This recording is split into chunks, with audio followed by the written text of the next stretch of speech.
It is my pleasure to be here with you all, and thank you for coming. Why should Black Mountain have a library? A very small library had been opened only a couple of months when a September 1922 article in the Asheville Citizen-Times answered that question.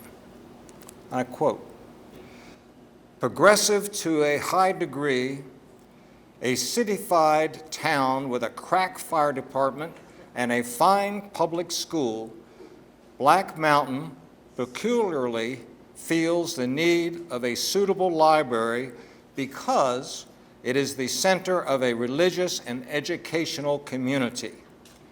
A suitable library is considered, therefore, to be an important requisite, a greater necessity to it than to almost any other municipality in the state." End quote. Yay! 100 years ago, in July 1922, our Black Mountain Library was opened in a classroom of the Black Mountain Presbyterian Church with 50 donated books. The Reverend Harry Boehm, pastor of the church, served as the administrator. Miss Edith Sloan volunteered to be the first librarian. The library was open for 4 hours a week. The 1922 church location would today be in the parking lot of the present Black Mountain Presbyterian Church. If the library had been a restaurant, you would call the first 2 months a slow opening. The formal opening was held at 8 p.m. on September 29th. As was the case with organizations opening 100 years ago, the program was formal with music presentations and refreshments. The library was very popular and grew rapidly. By the end of the first year, it had approximately 1,000 volumes. The spring and summer of 1923 saw many changes in the library. Miss Sloan had to resign due to ill health. Reverend Boehm assisted in forming a board of trustees to govern the growing library. He then resigned his church pastorate and left for Europe. In mid-1923, the library was moved to 2 rooms over the new post office on the east side of Cherry Street. The post office is labeled on this 1924 Sanborn fire insurance map. Today, you can still see the fire hydrant that marked the location of that post office. In this slide, it is just beyond the pink tree branches. Many citizens and visitors contributed funds for the operating expenses of the library, including some of the most distinguished persons in America. Among them were Rodman Wanamaker, a patron of the arts and sciences, William Jennings Bryan, who lived in Asheville from 1917 to 1920, former President Woodrow Wilson, a Southerner who attended Davidson College. A taxation of 6 cents per $100 of valuation for supporting the library was an issue on the ballot in the municipal election of May 5th, 1925. This slide from our town clerk of the election tally shown at the bottom the official count for library support, 166, and against support, 11.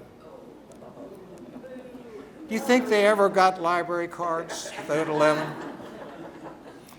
This positive vote for public support allowed the library on Cherry Street and its collection of 2,700 books to move to the City Hall on State Street.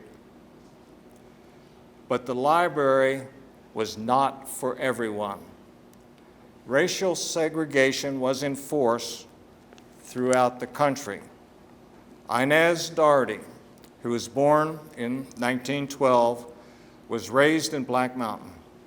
In a 2003 interview with the Black Mountain News, just 4 years before she died, we learn of her library experiences. And I quote, "As a young woman, Doherty was an avid reader, and a white friend would check out books for her at the local library so Doherty could read new material.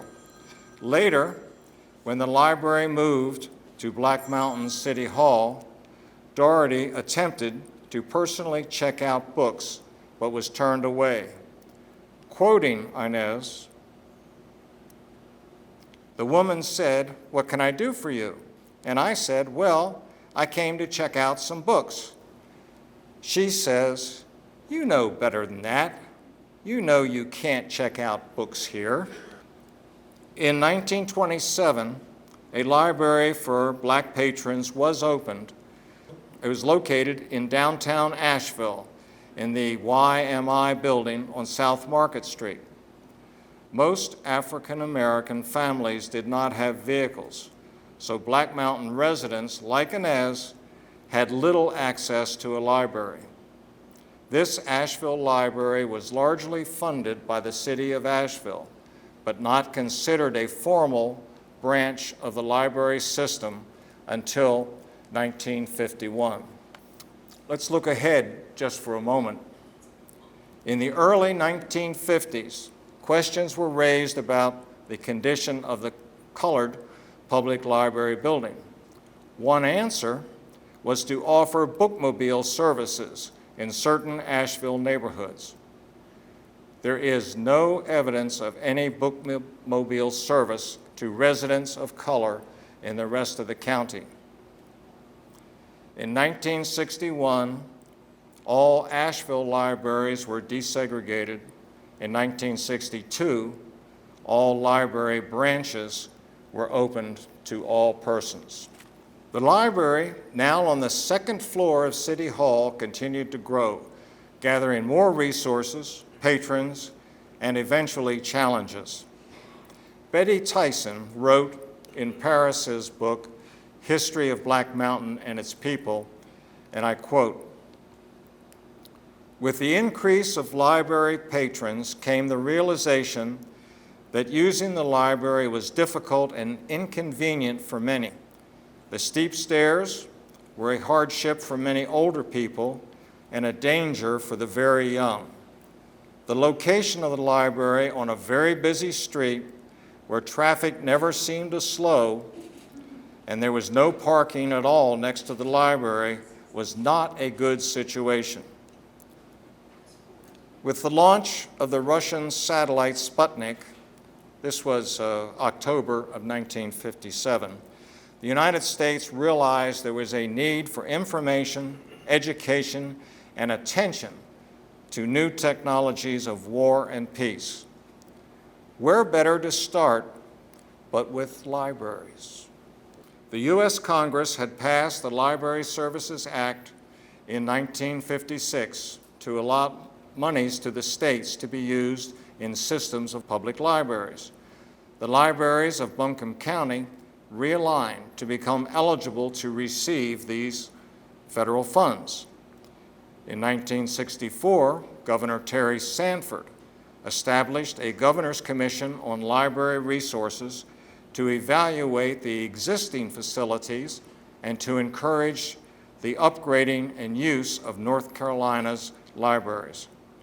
He appointed Betty Tyson, one of 39 North Carolinians, to serve on this commission, which she did for 4 years.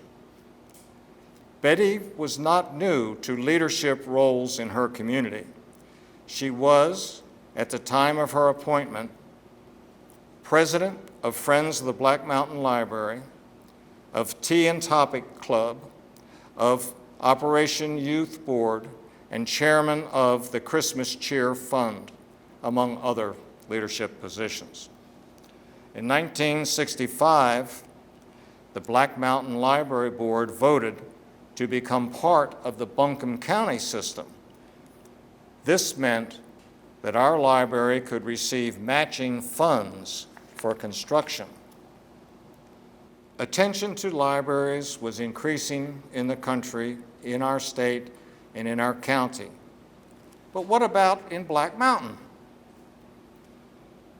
Purely as a result of a social meeting of good friends, and I'm quoting Betty Tyson here, a spark was ignited to build a new Black Mountain Library. An innocent and spontaneous remark, wouldn't it be wonderful if Black Mountain could have a brand new library building? Stayed with Mrs. W.H. Morgan. She talked with numerous Black Mountain residents and found that many were really interested in the library and wanted it to be more accessible to more residents. So they got together, formed a planning committee. This committee called an open meeting to test the interest in improving the library. The meeting was held on June 25, 1963, in the Black Mountain Methodist Church.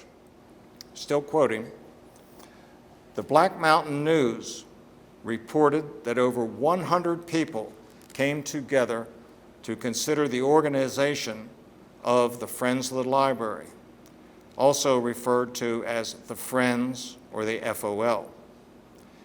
By July 4th, 135 had joined the Friends. One of the discussions by people at these meetings was to build a new library. Each month, the Friends presented an enjoyable and varied program to the public. Support for the new library building grew. The town aldermen were very interested and sympathetic to the idea of a new building, end quote. In August 1963, the Friends set up the White Donkey Shop on State Street, just east of Broadway, as a trash and treasures thrift shop. In July 1965, the FOL office, which had been in the Monte Vista Hotel, moved in next to the White Donkey Shop. Because the public library could not raise funds for itself, the FOL earnings at the White Donkey Shop and from other programs went to benefit the library. In regards to a new library, there were three major questions to consider: where to build, what to build, and how to pay for it. The first question was where to build. Fortunately, Dr. W.D. Weatherford, the founder of the YMCA Blue Ridge Assembly and a resident of Black Mountain, continued his involvement in helping his community. Wilma Dykeman describes his involvement in her book about Dr. Weatherford, entitled Prophet of Plenty. She notes that his, quote, Appalachian survey had documented the poverty of cultural experiences available in many parts of the region, end quote. Weatherford felt that a basic requirement was to make books readily accessible to anyone who wanted them. Dykeman continues, a library committee was formed and began to look around for an appropriate site in Black Mountain. A downtown lot situated beside one of the banks seemed an ideal location. The bank was approached and, after considering the matter, offered the library an area 70 feet wide by 110 feet deep. Weatherford politely declined. It did not allow enough room for any initial spaciousness or any subsequent growth. Finally, the lot was increased to 80 feet by 160 feet, and the Black Mountain Friends of the Library accepted the gift. The Asheville Federal Savings and Loan Association donated their land in honor of Charles Parker, the first chairman of the association. The town of Black Mountain purchased the rest of the Doherty Street property. The next question was what to build. Mr. Anthony Lord of 6 Associates of Asheville was chosen architect. Mr. Lord had designed the Asheville Citizen-Times building, still in use today, as well as the library at UNCA and other buildings at UNCA and Warren Wilson College. Our library plans were a 4,050 square foot building that would cost $124,000, including furnishings. The third question was how to pay for the library building. The Black Mountain Board of Aldermen passed a resolution designating the Friends of the Library as their agent to solicit funds and to plan construction for the new library on Doherty Street. With the building costing $124,000, $79,000 would be covered by federal funds and Appalachian funds. That left $45,000 to be raised locally. The FOL recognized that this funding would have to come from a variety of sources. They sponsored book reviews of new books and luncheon discussions. The FOL provided coffee and Sanka, but it was bring your own sandwich. The community room of the Asheville Savings Bank and the Fellowship Hall of the Methodist Church were often used venues. Other FOL events included book sales for Christmas giving, cake walks, performances of modern dance by Warren Wilson College students, violin and cello concerts, and a variety of shows with local participants. The FOL grew, and in 1964 had 304 members who paid a membership fee of $1. Marcus Begley was the treasurer. Over 400 individuals and businesses gave money towards the building. No single donation was over $3,000, and only $1,200 worth of pledges went unfulfilled. The names of contributors were published in the paper. With funds and a plan in hand, work began to build the new library. This photo from the Black Mountain News records Betty Tyson turning the first shovel of dirt for the new building on Monday, May 8th, 1967. Pictured with her are Mrs. Culver Smith, president of the Friends, Dr. William Morgan, one of the early backers of the library, Dr. W.D. Weatherford, who had taken an active part in acquiring the federal funds and some of the land for the library. Dr. Weatherford asked that all remember that ignorance is a disease, one which a new library will play an important part in curing. On the right, representing the town of Black Mountain, is Mayor Dick Stone. The lead contractor was John W. Abbott of Abbott Construction Company in Asheville. Louis Scoggins of Tallahassee, Florida, served as the landscape architect because he really liked this project up here. Native stone and plants were used in this project. The construction proceeded on schedule, and on March 10th, 1968, the new building was ready for occupancy. The move from City Hall of approximately 12,000 books, card files, desks, and supplies was accomplished in just 4 hours, thanks to detailed planning by Mrs. D. Kerr of the Pack Library in Asheville and Mrs. D. McGraw, the Black Mountain librarian. The books were actually moved by members of the Friends of the Library, the Boy Scouts, Girl Scout troops, and teenage members of the Red Coach Coffee House. Before the moves, the two librarians tagged each shelf in the old library with a code number. Then they tagged the shelves in the new library with identical code numbers to show where each individual shelf of books was to go.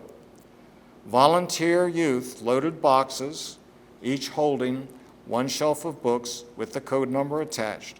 Then they carried the boxes down the stairs to the sidewalk. Joe Tyson operated a Tyson truck which carried 10 boxes at a time, driving back and forth all morning and helping to load and unload the boxes. Members of the Friends helped unload and place the boxes on the right shelves. Some of the youth carried the boxes themselves or pulled the boxes in their own wagons to the new building. The library opened for business 1 week later. Do we have anyone here this evening who took part in that move? We did. Thank you. Please stand up and be recognized.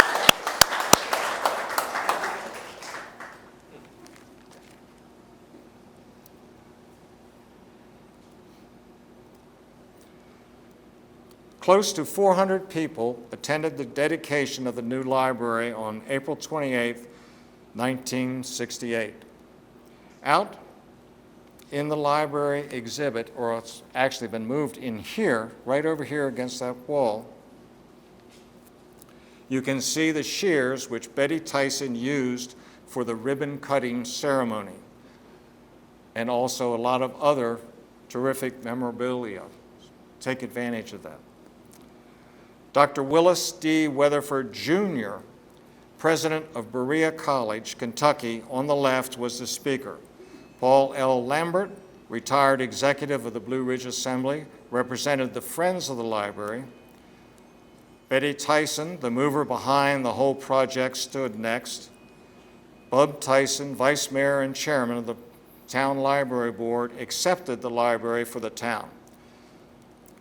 Mr. Tyson commented on the cooperation which had made this building possible and pledged that the town authorities would do all in their power to assure the availability of this new facility to all the people of the community. Dr. Weatherford Sr., then in his 90s, gave the benediction. Now, in its new building, the library had plenty of room and shortly became a meeting place for many events in Black Mountain, such as this art show.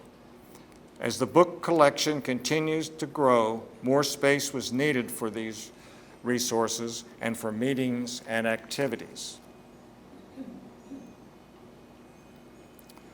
Fortunately, the building had been planned for expansion. Construction of the new education room was begun on the west side of the library. The Friends raised $25,000 to help pay for the addition.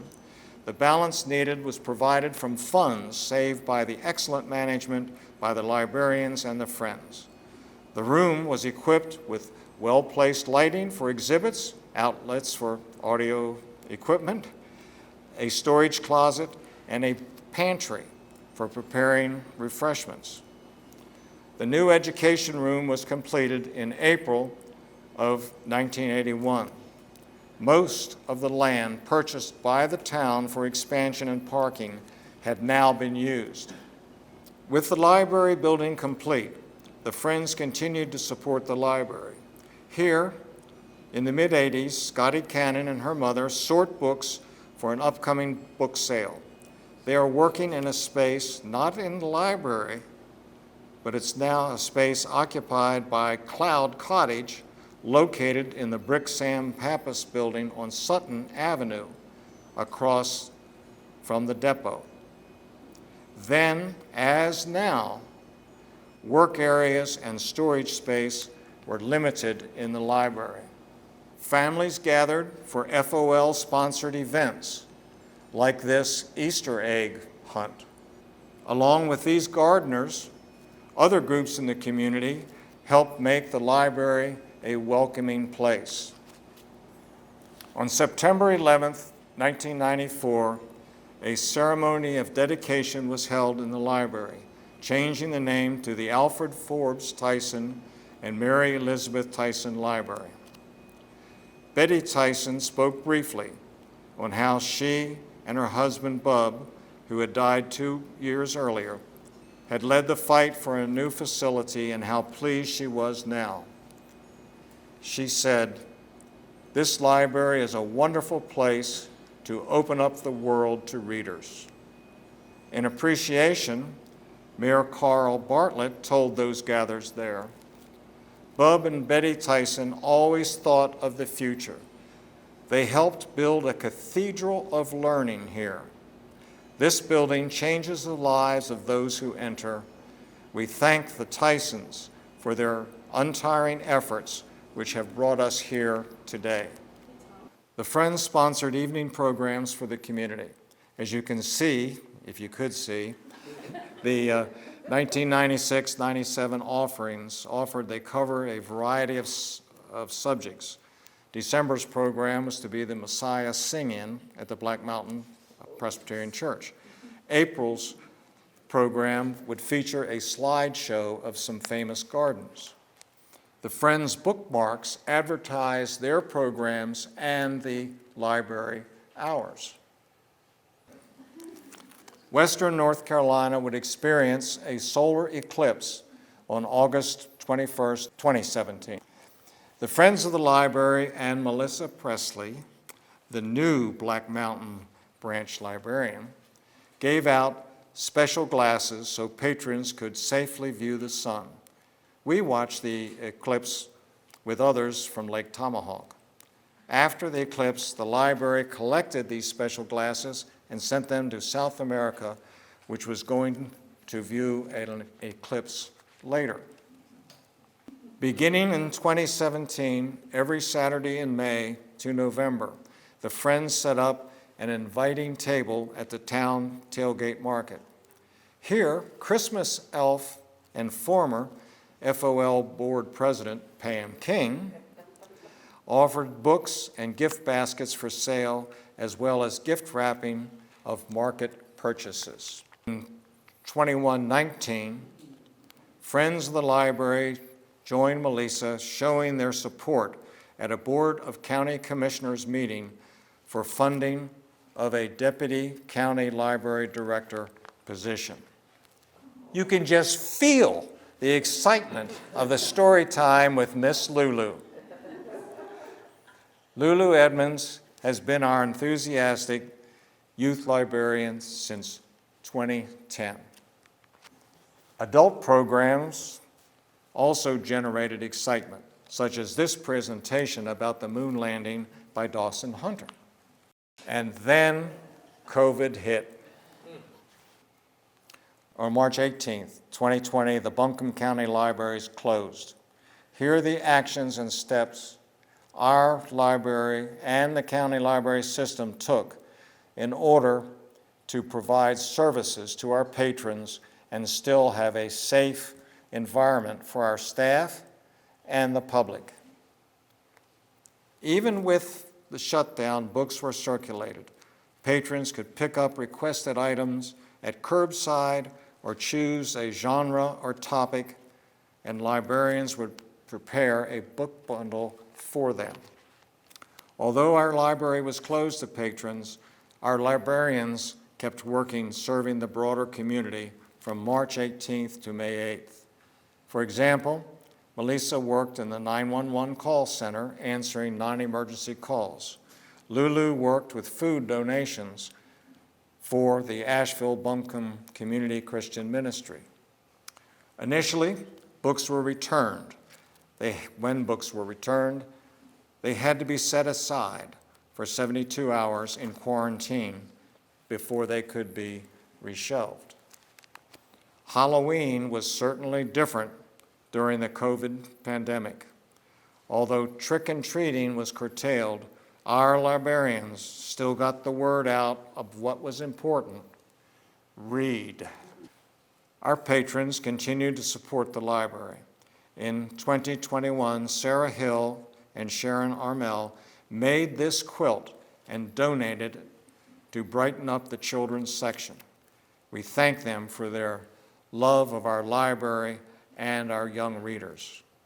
Lulu, from the floor, accepted the quilt for the children. One of the highlights of the year in Black Mountain is the Christmas parade. Our library has been well represented by the Friends. These pictures, taken in 2021, are used with the permission of Fred McCormick of the Valley Echo. Thank you, Fred. What fun for participants and members of the crowd. Along the route, one could hear, "That's my favorite Christmas book." And, "Look, Mama, we read that book every year." Kids weren't the only ones having fun. We look at the driver and those on the side. In 2021, the town of Black Mountain, in cooperation with the state of North Carolina, installed 4 electric vehicle charging stations in town, 2 of which are at the library. EV owners were excited when this one finally came online. In May 2021, Buncombe County Public Libraries received a consultant's report that recommended changes to many of the libraries in the county. The report specifically recommended combining the Black Mountain and Swannanoa libraries, thus moving the Black Mountain Library out of town. To get public feedback, the county library director, Jim Blanton, held a listening session in our education room, as well as in various other county locations. Most residents in our session advocated keeping the library here in the heart of Black Mountain, accessible to all. The Friends gathered over 900 signatures on a petition opposing the move. Yard sales throughout the town showed that the overwhelming public reaction was not to consolidate and to keep our library in Black Mountain. As a result, the Board of County Commissioners proposed making improvements to library buildings on a case-by-case basis rather than relocating them. The Black Mountain Library is one of 3 in the county that has a free seed library. Established in 2015 by the Hamill family in memory of Elaine Hamill, it was put together by Lyndall Noyes Brownell. It contains seeds for fruit, vegetables, and microgreens. The Friends of the Library replenish the seeds as needed. Contrary to what you may have been told, there is no requirement to share the bounty of your seeds with the librarians.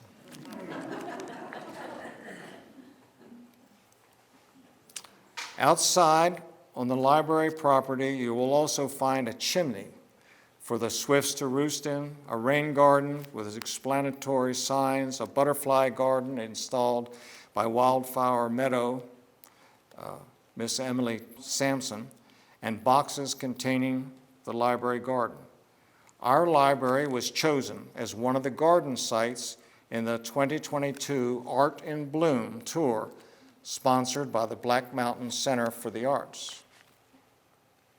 If you check out these boxes to find literary surprises, basil, tomatoes, and peppers flourish in the box on the right, highlighted by a sign of the children's book, "Hi, Pizza Man." You'll see many flowers that brighten another box related to the complete book of flower fairies. This box is sponsored by a group at the NC State Veterans Home. Jack and the Beanstalk was this one, and children too bloom in this garden environment. Near the main entrance to the library, the Friends have set up an ongoing store to sell books, puzzles, library bags, and theme baskets to patrons. This Friends store is open whenever the library is open. The proceeds of these sales, as with all donations and other sales, go to the FOL efforts to improve the library. Periodically, the Friends hold book sales in the education room, as well as pop-up book sales wherever they pop up. The Friends continue to sponsor a booth at the Tailgate Market on Saturday morning. Here, Aaron Bonner and B.B. Woodside host the Friends table at the Tailgate Market. A small table invites the little ones to check out the picture books. Larger tables hold priceless books, bags, and puzzles for all ages, for any donation you'd like to make. FOL members at the booth make sure that each person approaching the booth is introduced to a membership form. Do you have yours? Here's a list of our 13 librarians, from Edith Sloan to Melissa.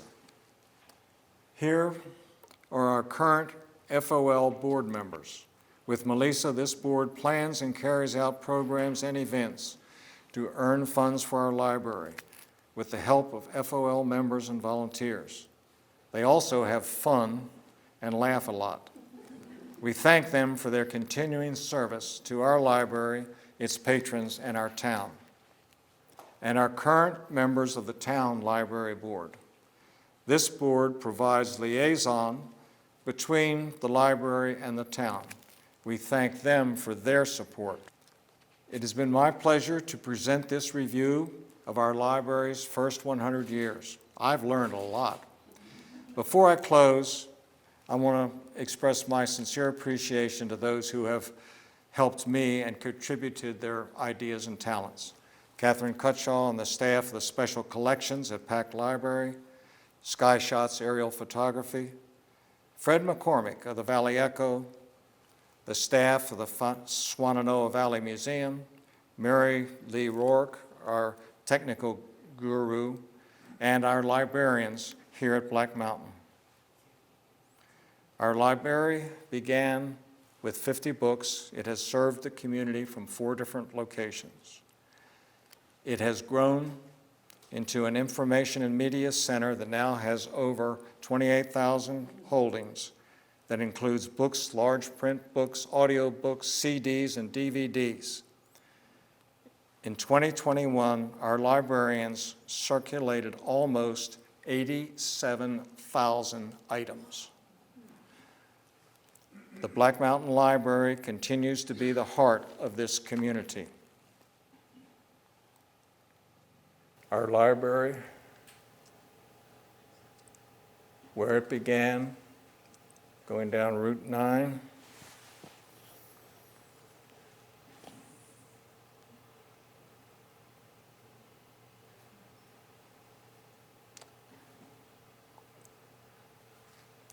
crossing State Street, and you can see Cherry Street, library number 2. Now we're moving back up towards State Street. The white roof is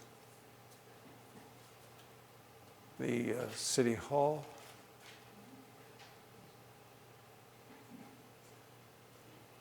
And coming into our present location.